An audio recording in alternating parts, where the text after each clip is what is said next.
लूका अध्याय 2 आयत 1 यीशु के जन्म के दृश्य को दिखाता है, जिससे हम सभी बहुत परिचित हैं। उस समय ऑगुस्तुस कैसर ने अचानक एक आदेश जारी किया कि पूरे रोमन साम्राज्य में एक जनगणना की जानी चाहिए। आदेश जारी होने के बाद सभी लोगों को नाम लिखवाने के लिए अपने गृहनगर जाना था। इस प्रकार यूसुफ, जो दाऊद के वंश का था, अपनी पत्नी मरियम के साथ, जो गर्भवती थी, बैतलहम नामक दाऊद के नगर में गया। बाइबल की भविष्यवाणी को देखते हुए क्या यीशु के पृथ्वी पर आने से सैकड़ों साल पहले ही मीका 5 में ये भविष्यवाणी नहीं की गई थी कि बैतलहम में उद्धारकर्ता का जन्म होगा? दूसरे शब्दों में, परमेश्वर ने उस एक भविष्यवाणी को पूरा करने के लिए सभी घटनाओं की योजना बनाई। परमेश्वर ने रोमन सम्राट ऑगुस्तुस को आदेश जारी करने के लिए उभारा और परिणामस्वरूप मरियम के पति यूसुफ के पास अपने गृहनगर लौटने के अलावा कोई चुनाव नहीं था। जब वे उसके गृहनगर गए तो मरियम ने किसे जन्म दिया? इस तरह यीशु का जन्म बैतलहम में हुआ था। यदि जनगणना का आदेश जारी नहीं किया गया होता तो क्या यीशु का जन्म नासरत में नहीं हुआ होता?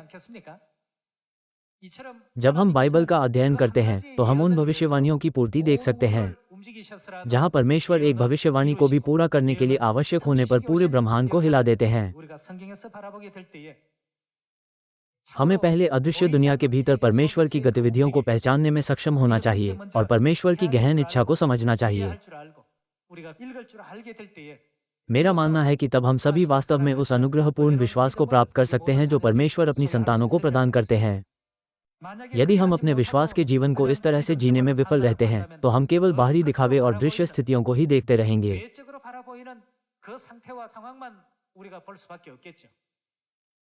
सभी लोग जानते हैं कि यीशु का जन्म बैतलहम में हुआ था, लेकिन बहुतों को यह एहसास नहीं है कि बैतलहम में यीशु का जन्म होने के लिए पूरे ब्रह्मांड को व्यवस्थित किया गया था।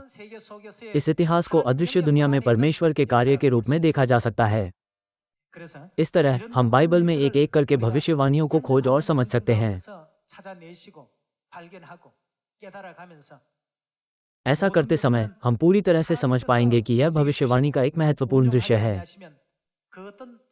जो हमें यह महसूस करने की अनुमति देता है कि सारा इतिहास परमेश्वर द्वारा रचा गया है और उनके मार्गदर्शन के बिना इस पृथ्वी पर एक छोटा सा परिणाम भी प्राप्त नहीं किया जा सकता है।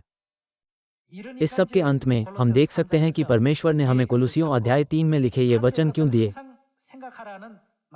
स्वर्गीय वस्तुओं पर ध्यान लगाओ।